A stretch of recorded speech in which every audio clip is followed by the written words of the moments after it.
नमस्कार.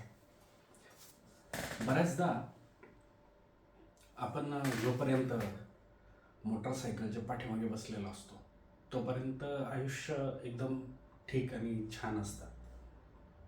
तुमचा प्रवासही चांगला होत असतो.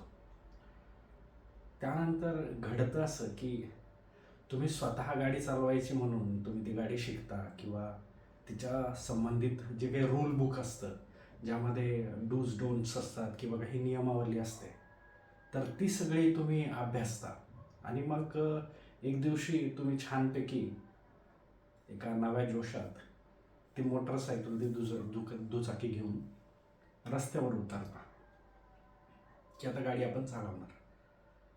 परंतु घडतं असं की तुम्ही तुमची बाजू धरून गाडी चालवत असता आणि अचानक एखादा मूर्ख समोरून येतो. आता रूल बुकनुसार तुम्ही वाचलेलं असतं की गाडी एक लेनमध्येच चालवावी किंवा तुमची स्वतःची एक निश्चित लेन असते, त्याच लेनमधून चालवली पाहिजे. परंतु असं कोणीतरी एखादा मूर्ख रस्त्यात आल्यानंतर मग तुम्हाला चिडचिड व्हायला लागते किंवा थोडा प्रवास पुढे गेल्यानंतर मग तुम्हाला जाणवतं की कुणीतरी विदाऊट इंडिकेटर देता अचानकपणे टर्न मारलाय आणि त्यामुळे तुम्ही किंवा इतर कोणाला तरी दुखापत होता होता वाचलेत. पुढे गेल्यानंतर तुमच्या आणि लक्षात येतं की कोणाच्या तरी गाडीला पाठीमागे टेल लॅम्पच नाही आहे, म्हणजे ब्रेक मारल्यानंतर पाठीमागे कसलंच इंडिकेशन मिळत नाही आहे. त्यानंतर मग असाच प्रवास जेव्हा पुढे जायला लागतो तेव्हा तुम्ही अनुभवता की कुणीतरी समोरून येतोय आणि हाय बीमवर लाईट लावलेली आहे, जी तुमच्या डोळ्यात बिलकुल जे टेम्पररी ब्लाइंडनेस म्हणतात ते क्रिएट करणारी तुमच्या डोळ्यात ती लाईट शिरती आहे. अगदी ते लख्ख प्रकाशाचे हल्ली जे व्हाईट दुधाळ प्रोजेक्टर लॅम्पवाले हॅलोजन वगैरे येतात, त्या पद्धतीची ती हेडलाईट आहे आणि ती तुमच्या डोळ्यांवर हिट करते. तर एकंदर सगळ्या गोष्टी रूल बुकच्या विरुद्ध पद्धतीने घडत असतात. परंतु तुम्ही एक सुज्ञ आणि जाणीवपूर्वक जगणारी व्यक्ती म्हणून ह्या सगळ्या रूल बुकमधल्या गोष्टी शिकत असता आणि त्यानंतर तुमच्या लक्षात येतं की बाकी तुमच्या सराउंडिंगमधल्या ज्या कोणी व्यक्ती असतील किंवा तुमचा जो काही परिसर आहे तो परिसर त्याला साजेसा नाही आहे आणि मग ॲटोमॅटिकली असं वाटायला लागतं की आपण चुकीच्या ठिकाणी आहोत. यालाच थोडंसं एक्सटेंड करत एक संकल्पनेविषयी आज आपण बोलणार आहोत आणि त्याच मुद्द्यावर बोलण्यासाठी हा व्हिडिओ बनवत आहे. इटिकेट्स.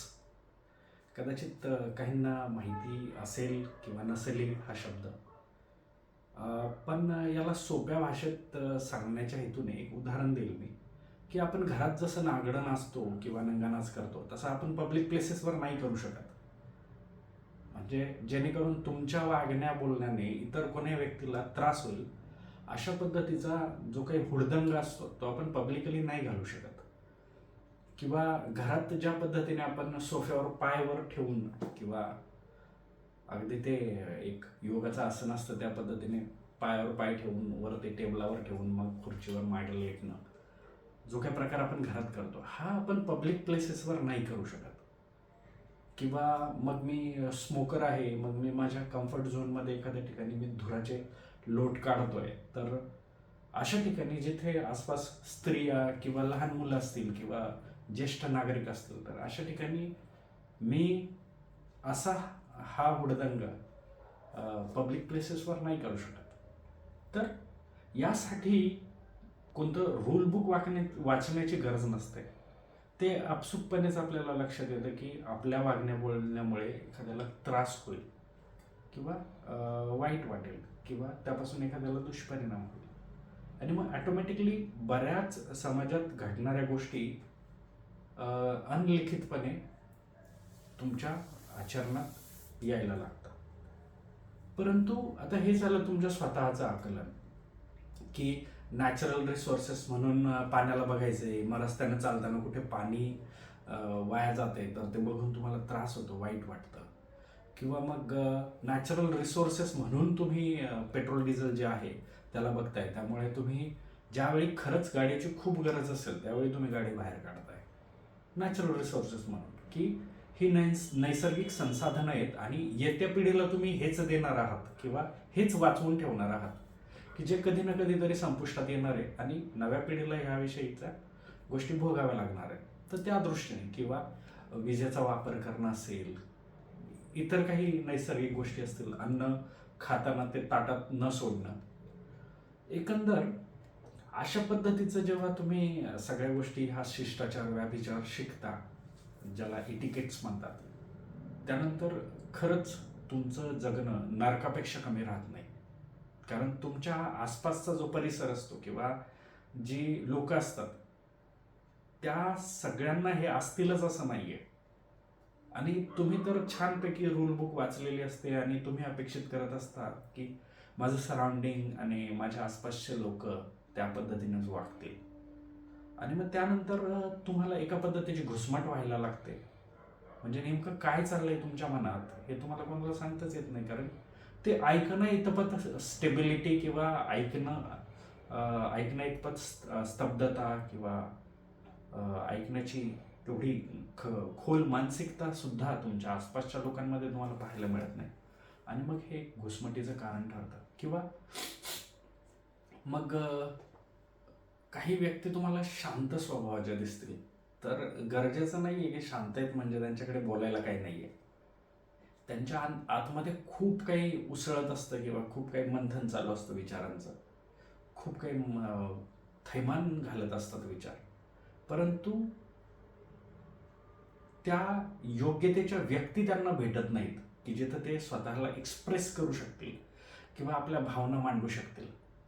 अशा व्यक्ती आसपास न सापडल्याने ते शाब्दिक ऊर्जा वाचवण्याच्या हेतूने अशा गोष्टी टाळतात आणि मग शांत होऊ लागतात. हळूहळू मौनाकडे जातात. कारण एक काळ गेल्यानंतर तुमच्या लक्षात येतं की मौन किंवा शाब्दिक ऊर्जा जी आहे ती ह्या ब्रह्मांडातली प्रिशियस ऊर्जा आहे, त्याच्यापेक्षा दुर्मिळ असं काही नाहीये.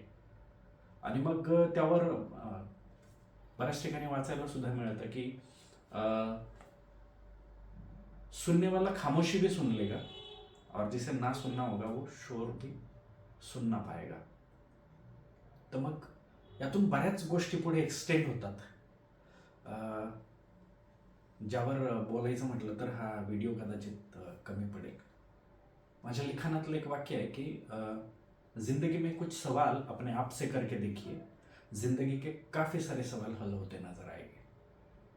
तर मग एखाद्या व्यक्ती बरोबर इंटरॅक्ट होताना जे हाय हॅलो केलं जातं, तर बऱ्याचदा हे माझ्या पर्सनल लाईफमध्ये सुद्धा घडतं की मला भेटतात लोक, तर मी आयब्रोज वेव्ह करून पुढे निघून जातो किंवा हात करणं किंवा ओळख देणं टाळतो. त्याचं कारण असं की मला पर्सनली असं वाटतं की ह्या सगळ्या औपचारिक आणि निरर्थक गोष्टी आहेत. म्हणजे तुम्ही तुमच्या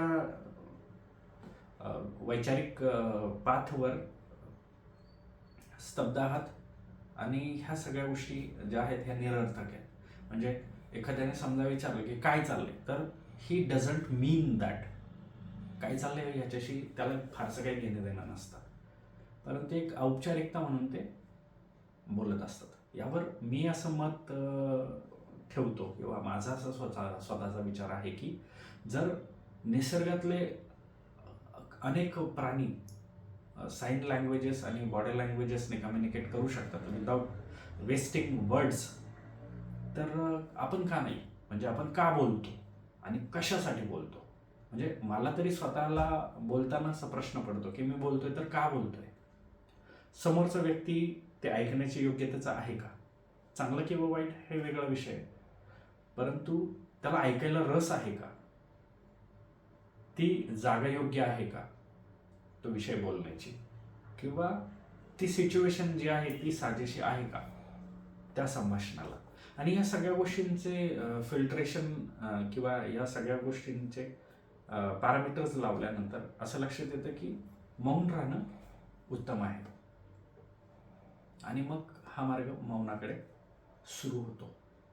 कारण तुम्ही उथळ गोष्टी बोलायला किंवा वरवरच्या गोष्टी बोलायला इंटरेस्टेड नसता. किंवा एक स्टिरिओ असतो की एक फॉर्मॅट बनलेला आहे मास ड्रिव्हन सोसायटीचा आणि लोक एक्सपेक्ट करतात की तुम्ही त्याच चाकोरीत राहून किंवा त्याच चौकटीतल्या गोष्टी तुम्ही बोलाव्यात. फॉर एक्झाम्पल रिलिजियस टॉपिक्स असतील किंवा राजकारणी विषय असतील, पॉलिटिकल गोष्टी असतील, त्यानंतर सोशल किंवा इतर प्लॅटफॉर्मवर ट्रेंड होणाऱ्या गोष्टी असतील. आणि तुम्ही एक डीप थिंकर किंवा ओव्हर थिंकर असल्या कारणाने तुम्हाला ह्या स्टिरियोटाईपच्या ज्या गोष्टी असतात, ज्या सगळ्यांच्या तोंडात किंवा सगळ्यांना बरोबर बोलायच्या असतात, ह्यात तुम्हाला फारसा आनंद किंवा रस मिळत नसतो आणि म्हणून तुम्ही त्या बोलणं टाळता. आणि त्यामुळे त्या मौनामुळे एक अशी परिस्थिती निर्माण होते की लोक याला इगो किंवा ॲटिट्यूड असं काहीतरी समजायला लागतात. लिटरली ही परिस्थिती निर्माण होते की ह्याला ॲटिट्यूडच्या पद्धतीने बघितलं जातं. हालाकी तो व्यक्ती त्याच्या थॉट प्रोसेसमध्ये असतो, डीप डाईव्ह करत असतो, त्यामुळे ह्या वरवरच्या गोष्टींकडे तो फारसं महत्त्व देत नसतो. त्यानंतर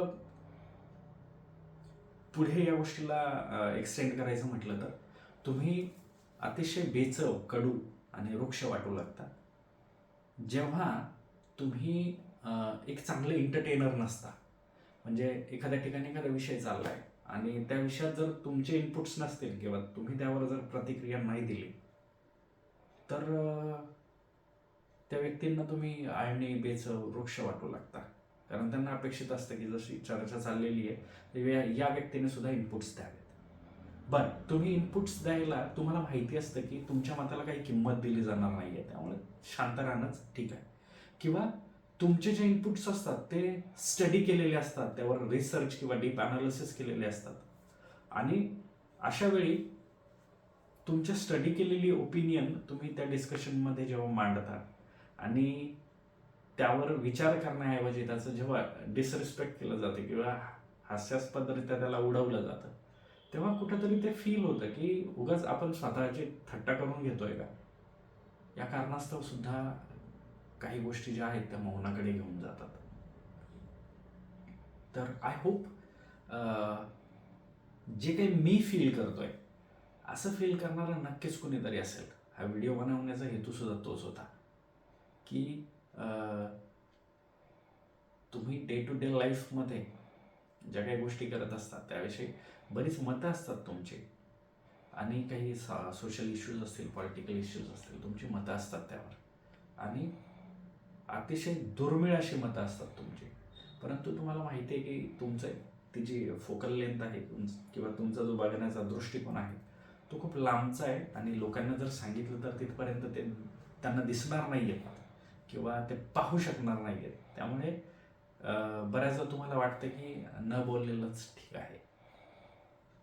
आय होप बऱ्यापैकी एक्सप्रेस करू शकलोय मी या व्हिडिओतून आणि कदाचित काहींना समजेल सुद्धा हे किंवा यातून काहीतरी घ्यावं असं वाटेल. खूप खूप धन्यवाद. थँक्यू.